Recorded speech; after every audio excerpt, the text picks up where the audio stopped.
That snaps for losers, man. I don't get involved in that stuff, but Angel Rashad Milligan rolling out. That's a good question. Brandon, Yeah, you want one quick question? we can't ask Rashad questions. Congratulations to Mr. Michael Vick, bro. Uh, great day for HBCUs. Great moment for HBCUs. Fresh off the heels of Jackson State winning the national championship, a Black college football national championship, the first in the school's history, or at least the first in modern history, in the Celebration Bowl era, and to do it after going obviously both years of the prime era and things of that sort with Shador at quarterback, and not being able to get over that hump, even with Travis Hunter, now Heisman winner Travis Hunter, and to get it done is a huge accomplishment. So you have to clap it up for that. And Coach TC Taylor. A lot of people just don't have the story right with TC Taylor and Jackson State. So TC was on the staff as an assistant coach already at Jackson State with the previous regime before Dion over there and stuff with Coach Hendricks. And TC was a quarterback and a wide receiver at Jackson State in the golden age, which was the late 90s, early 2000s, was kind of like the last golden age that Jackson State had before kind of going through really a dry period. They had the White Tiger in the early 2010s era, and he won them some games and things of that sort, and it was rocking back then. But all in all, in terms of winning, Jackson State was kind of like from 2000 all the way up to 2020, 2021 when Prime took the job and stuff like that. But he was already on the team. He was already on the staff. TC Taylor was, and the plan all along, according to people on the inside of the job, was that TC was going to succeed Dion, and that's why TC stayed on the staff when Dion got there. Dion kept Coach Otis, and Coach Otis Ridley, excuse me, and Coach TC Taylor on his staff. That was from the previous regime, and they both stayed kind of through the last two coaching changes and things of that sort. And yeah, Jackson State gutted out. Jackson State gutted out when Dion went to Colorado. He obviously took the two best players, but he also took Cam Tillman and a couple others of those other key pivotal, really good guys on that team at Jackson State. And a couple of their other better players, guys like Aubrey Miller Jr., the linebacker, the captain, and everything like that. They ended up graduating and ran out of college eligibility. So they were left with nothing. Jackson State was, I don't know, this whole thing of like Dion left a packed house at Jackson State, and this is no, excuse me. These are all like local Mississippi kids and transfers from like different smaller schools. Guys like Irv Mulligan, guys like Isaiah Spencer I covered him in high school at Madison Central and stuff like that, and up there in Madison, Mississippi, which is probably about like a couple miles north of Jackson. But anyways, these are all fresh talent that TC Taylor was working with. And just to prove it, look at their first year results. They weren't necessarily just dominating the SWAC. So, TC comes back this year, the next year, and he wins it, the SWAC, and then he goes and dominates at the Celebration Bowl against South Carolina State, one of the teams they themselves lost to in the Celebration Bowl during the prime era. So I have to salute TC Taylor for the coaching job he's done at Jackson State. What he's done is remarkable and needs to be talked about more. And I know it's been talked about in swag circles and Black college football circles, but it needs to be spoken about on a national level, because the world and the nation had their eyes on Jackson State when Prime was there, and then he left, and everybody's eyes went to Colorado, and they kind of forgot about Jackson State. And Jackson State remained Jackson State. They led the FCS in attendance before Dion came, and they continued to lead the FCS in attendance after Dion left. So it is what it is, and I'm so happy for those people in Jackson, Mississippi. They're going to have a parade for it and everything like that. Now with Michael Vick and Norfolk State, this is just another great, exciting hire in HBCU football. Can Vick coach? I have no clue. Like I said, I think he might have been an OC in one of those spring leagues before and stuff like that.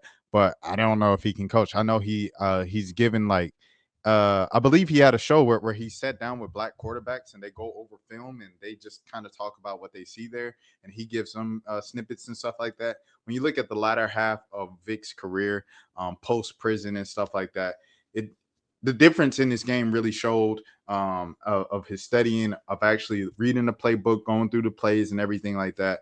Because in Philadelphia, he didn't have the athleticism that he had in Atlanta of just like spinning, where knee barely touching the turf, coming up and scrambling to a touchdown. He didn't have that type of athleticism in Philly, and he still figured out a way to make it go right because he studied the game so much and he depended more on his arm and his brains than his athleticism and his legs. And I think that's very promising for what you can see now with him being a coach the last couple of years of his career and Pittsburgh with the Steelers and with the Jets up in New York. You know, he was a clipboard guy. And as we all know, those clipboard guys, those backup quarterbacks, they see the game and talk about the game just as much as a coach, you know, because we're watching the game as the smartest guys on the team, quarterbacks, and you're watching it on the sideline. So you have the perspective of like a fan slash a coach because you know all the plays, you know what's coming, you know how it's executed and everything like that. So I think that should help Vick in just like his offensive mindedness. How can he coach defense? I don't know. Maybe he just plays a CEO role with the program where he kind of uses his name and his ways of motivating and his football knowledge to kind of get him in the door, hires a great staff around him because people want to be a part of that Michael Vick experience up there in Norfolk State. And yeah, can get this thing rolling, man. I'm excited. I'm excited to see it. You know, I'm from Atlanta, so like Vick was like one of my first few heroes, as silly as that sounds as a child. And I'm excited to see what he's gonna do, man. They were talking about like the NIL money that they were raising. Sacramento State also offered him and stuff like that. Let me see if this on three thing is gonna work. All right, here we go. Vick set to become the Norfolk State coach. Michael Vick is venturing into the coaching world. The former NFL and Virginia Tech star is set to become the next coach at Norfolk State. The Virginian pilot David Steele and Michael Sauls reported. Vick's name came in connection to multiple coaching jobs this week. Norfolk State jobs emerged as an option on Monday, but he also held talks with Sacramento State, according to ESPN's Adam Schefter. Vick played in the NFL from 2001 to 2006 and 2009 to 2015, but he doesn't have any formal coaching experience. In 2019, he briefly served as an advisor to the Atlanta Legends in the AAF, but otherwise has never been involved with coaching. That will now change as he takes over things at Norfolk State. Vick shined at Virginia Tech from 1998 to 2000, where he put together a banner 1999 season. He won Big East Offensive Player of the Year and Rookie of the Year as a redshirt freshman, while also becoming a first-team All-American. He then became the number one overall pick in the 2001 NFL Draft when the Atlanta Falcons selected him at the top of the board. Vick was one of the most electrifying players in his career with the Falcons, Philadelphia Eagles, New York Jets, and Pittsburgh Steelers. He made 4 Pro Bowls and cemented himself as one of the top dual threats in the league history. However, his career wasn't without controversy. Oh, here we go. Vick was suspended in 2007 and 2008 seasons for violation of NFL policy. He was involved with dogfighting investigation and was indicted on federal and Virginia state charges in the case. He pled guilty and later served 21 months in prison as a result of the scandal. The Falcons released Vick in 2009, and after his time in prison, the Philadelphia Eagles signed him. In 2010, Vick put together an impressive season where he made a run to another Pro Bowl and won the NFL's Comeback Player of the Year award. Following his retirement, Michael Vick ventured into TV as an analyst for Fox. Now, he's headed to Norfolk State to replace Dawson Odoms, who went 4-8 this past season before the Spartans made a change.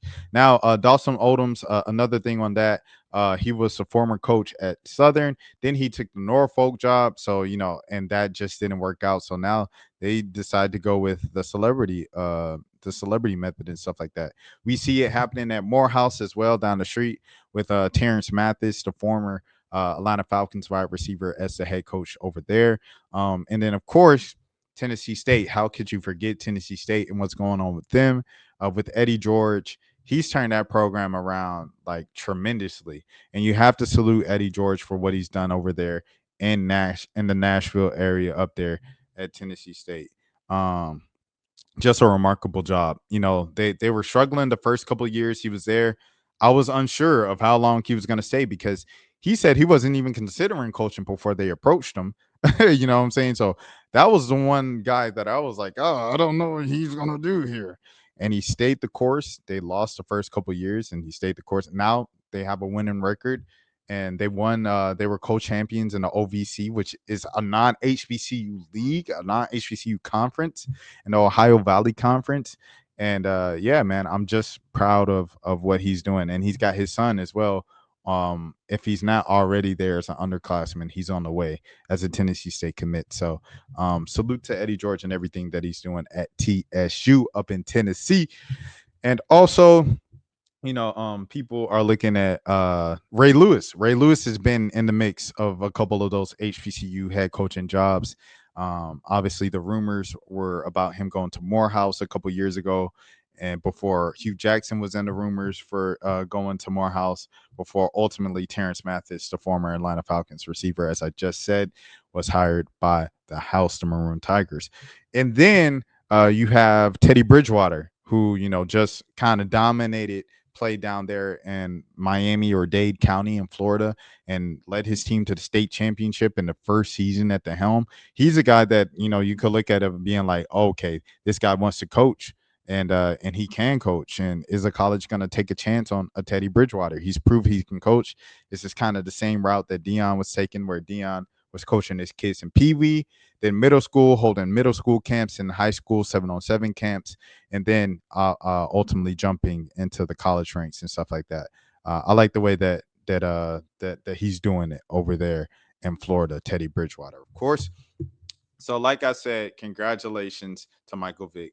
And that is what I have to say to that. Exciting day for HBCU football as well. Okay. That's for losers, man. I don't get involved in that stuff, but Enjoy Rashad Milligan rolling out. That's a good question. We can't ask Rashad a question. Hey, Rashad.